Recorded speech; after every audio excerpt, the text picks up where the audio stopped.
위원으로 보임이 됐는데 저희 출장 일정이 있어서 미리 사전 인사를 못 드려서 인사 겸 질의를 시작하도록 하겠습니다. 제가 12년 만에 예결위 위원으로 보임이 됐습니다. 제가 보니까 나라가 거덜날 것 같아서 왔습니다. 얼마 전에 경기도지사께서 이 경기도 재정 파탄 선언을 하셨는데 전 정신이 번쩍 나는 것이 이거 대한민국 국가 부도 선언하게 되는 것 아닌가 이런 생각을 했습니다. 아시다시피 경기도가 이렇게 재정이 파탄된 것은 여러 가지 이유가 있지만 복지비 지출이 엄청나게 늘어난 것하고 또 하나는 이 경기도가 지방채를 계속해서 발행을 많이 했다는 점입니다.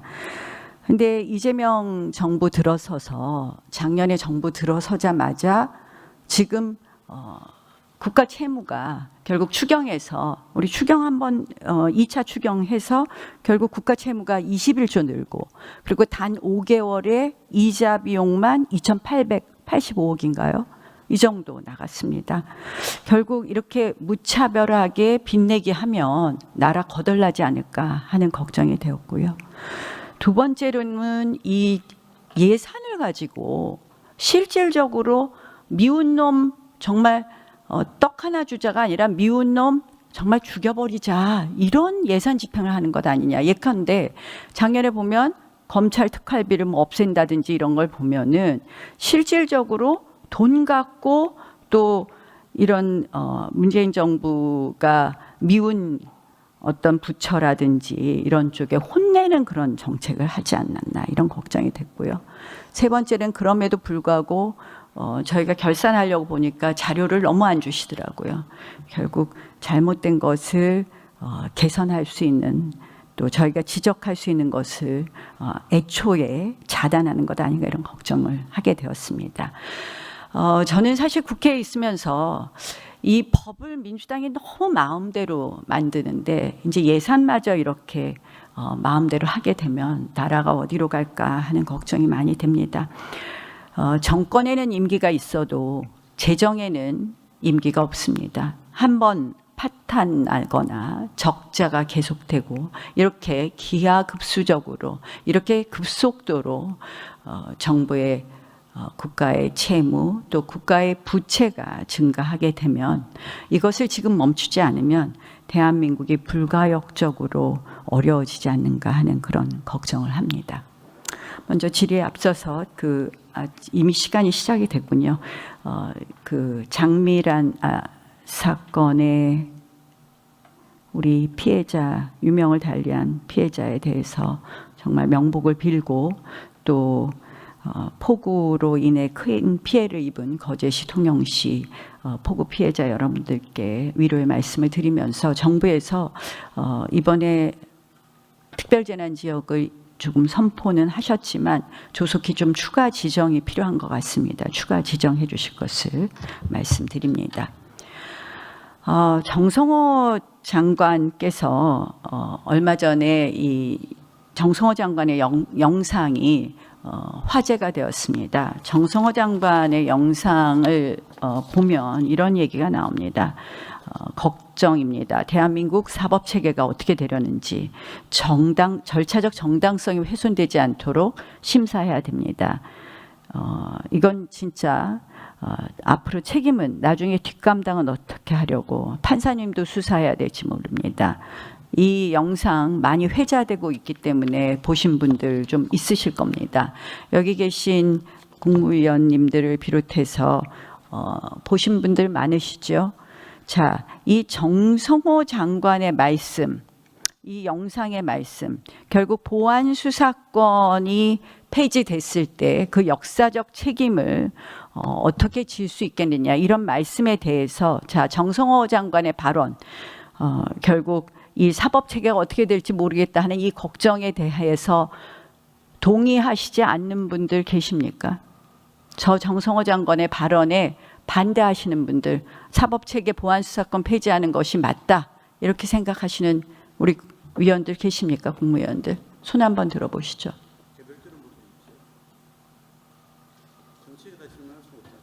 아니 제가 찬반을 여쭤보는 겁니다.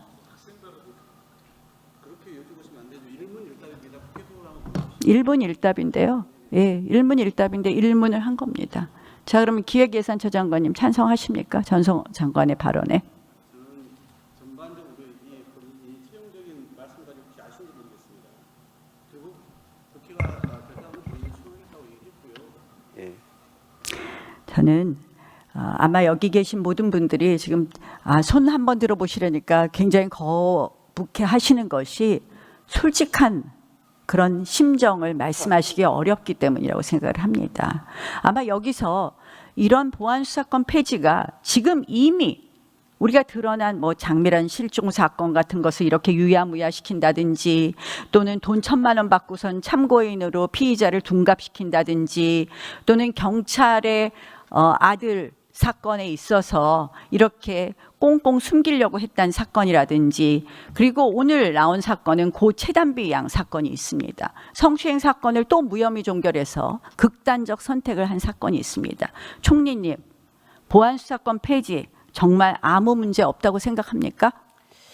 의원님, 지금 말씀 주신 말씀 들어보면 모든 문제가 다 경찰에만 있다고 말씀하시는 것처럼 아무 문제가 있다고 생각합니까? 없다고 생각합니까? 저희가 거기에 결정하고 대해서 나서 답변해 주십시오. 문제가 되는 부분이 있다면 보완할 부분들은 보완하고요. 그렇지만 의원님도 잘 아시는 것처럼 보안수사권 이야기가 나오게 된 첫 번째 부분들은 검찰 부분에 있어서 문제들이 있었던 거고 자. 검찰개혁 관련된 부분의 이야기들이 계속 진행되어 오고 있던 거는 우리 모든 국민들이 아는 거 아닙니까? 그런데 저처럼 문제는 정치에 관여가 없던 사람들도 알고 있는 내용입니다. 총리님, 네. 문제는요. 예. 잘못된 점이 있다고 해서 이것을 빈대 잡으려다가 초과상관 태운다는 말씀 아시죠?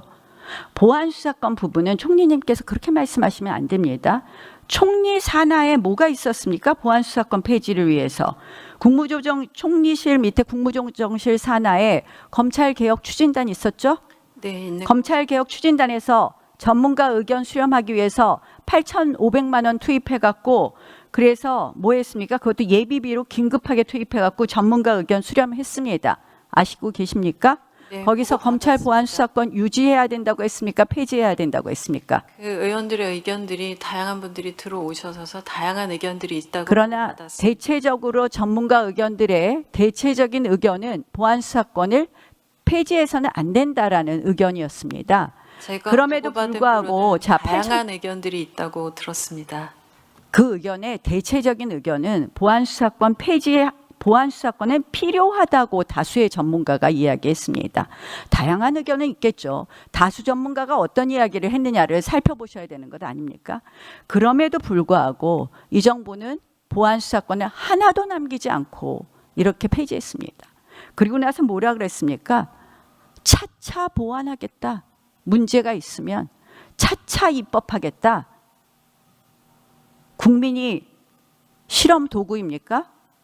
그러면 검찰 보안수사권에 문제가 있는 것을 앞으로 뭐 8대 사건인지 7대 사건은 보완하겠다고 하는데 그동안 피해 입은 국민들, 그동안 이렇게 죽음까지 이른 국민들은 누가 보호해 줍니까? 저는 그런 문제점을 다 알면서도 오랫동안 검찰이 잘못한 것이 있었기 때문에 보안수사권을 폐지하는 게 맞다. 국무회의에서 한마디 반대도 없이 보안수사권 폐지에 전부 동의하신 여러분들은 이 모든 사건에 책임지셔야 됩니다. 역사적 책임을 지셔야 됩니다. 다수의 전문가들이 여기에 반대했음에도 불구하고 검찰의 보안수사권이 있어야 된다고 의견을 냈음에도 불구하고 이렇게 하신 부분에 대해서는 책임지셔야 된다. 지금 국민들이 뭐라고 합니까? 내 안전은 내가 책임져야 된다. 각자 도생해야 된다. 이렇게 하고 있습니다. 이게 과연 맞는 일일까요? 저는 이 검찰 보안 수사권에 대해서 국무회의에서 대통령에게 법률안 거부권 행사를 정말 건의하기보다는 아무 말 없이 통과시킨 여러분들, 정성호 장관이 저는 영상 다 녹화된 줄 알고 저렇게 나와서 발언하셨다고 생각합니다. 여러분들 책임지셔야 됩니다. 자, 총리께 또 질문하겠습니다. 대한민국 헌법에 있어서 가장 중요한 것은 자유민주적 기본 질서를 지키는 것이고 또 여러 가지 제도가 있지만 헌법상 제도와 헌법상 가치에서 삼권 분립은 너무나 중요한 가치라는 거 잘 아실 겁니다.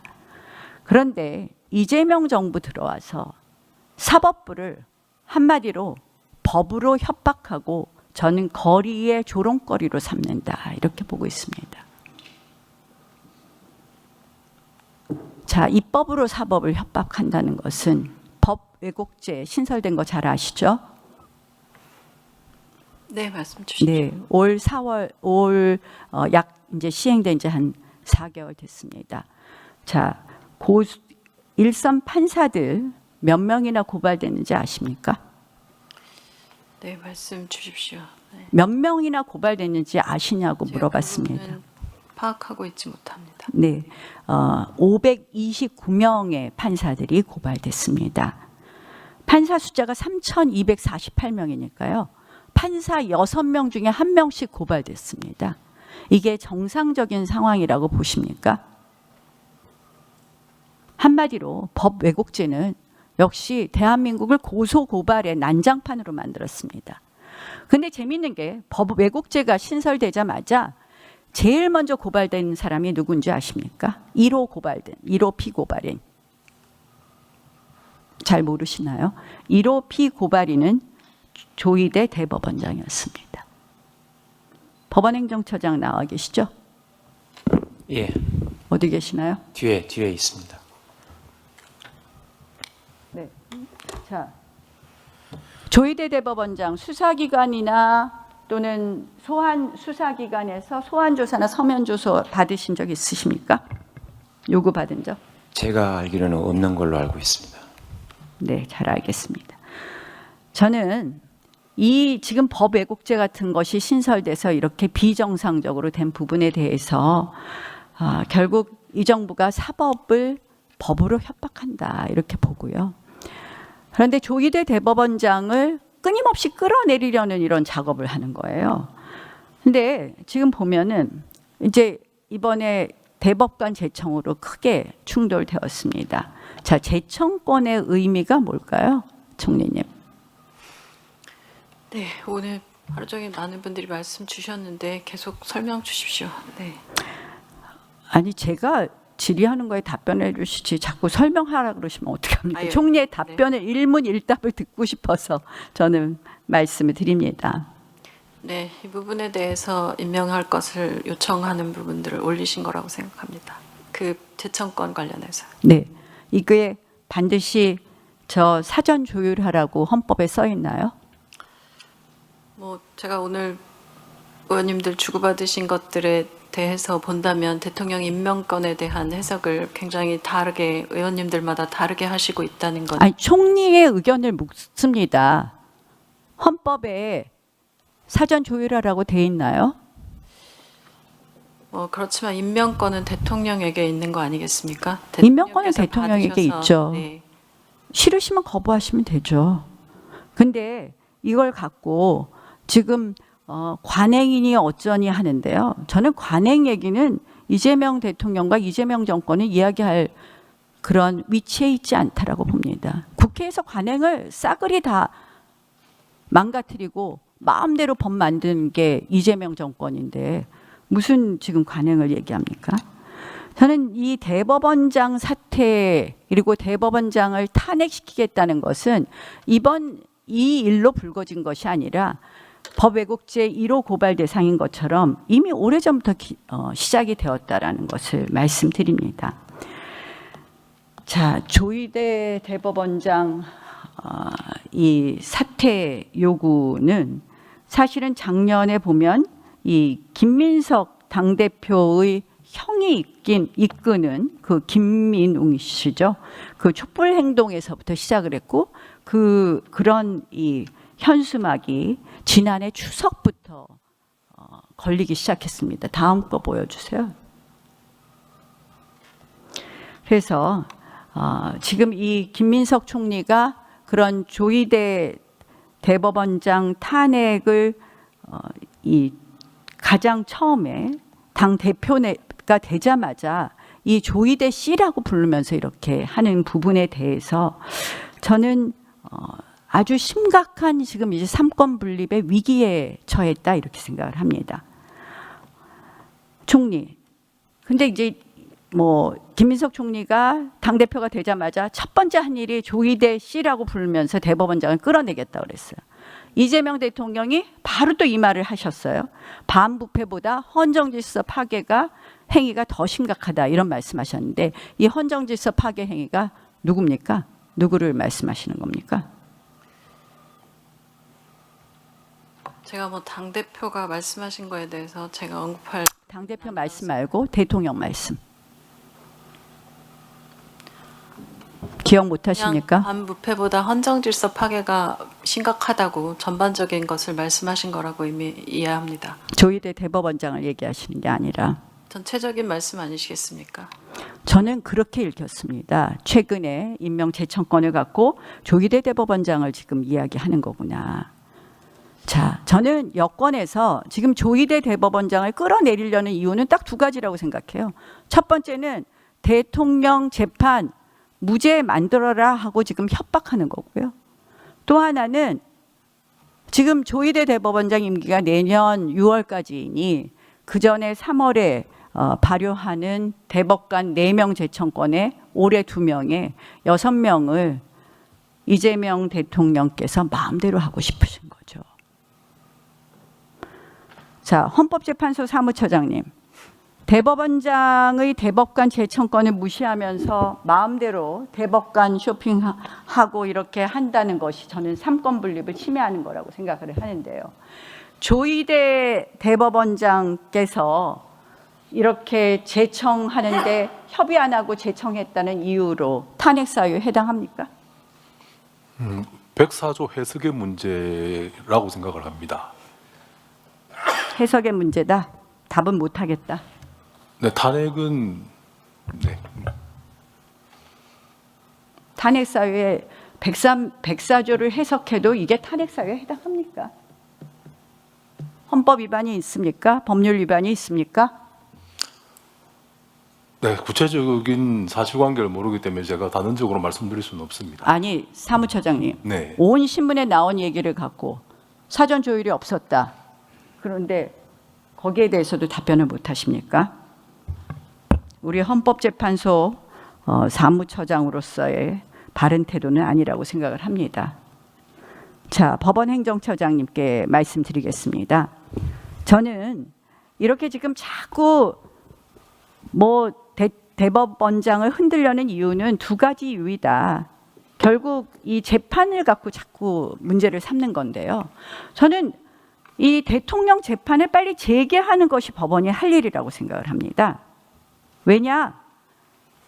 지금 재판을 중단했을 때, 대통령 재판을 중단했을 때 헌법 84조를 구체적으로 들은 재판부도 있었고 헌법 84조 언급 없이 취지로 헌법 84조를 언급한 그런 재판부가 있었는데요. 결국 불소추 특권에 해당한다는 것이었는데 얼마 전 7월 9일에 대법원 판례를 보면 불소추 특권은 이 축소해서 해석해야 된다라고 했어요. 불소추 특권은 소추를 금지할 수 있을 뿐이다 하면서 수사가 된다고 했습니다. 그러면 수사가 되면 반대로 재판은 되는 겁니다.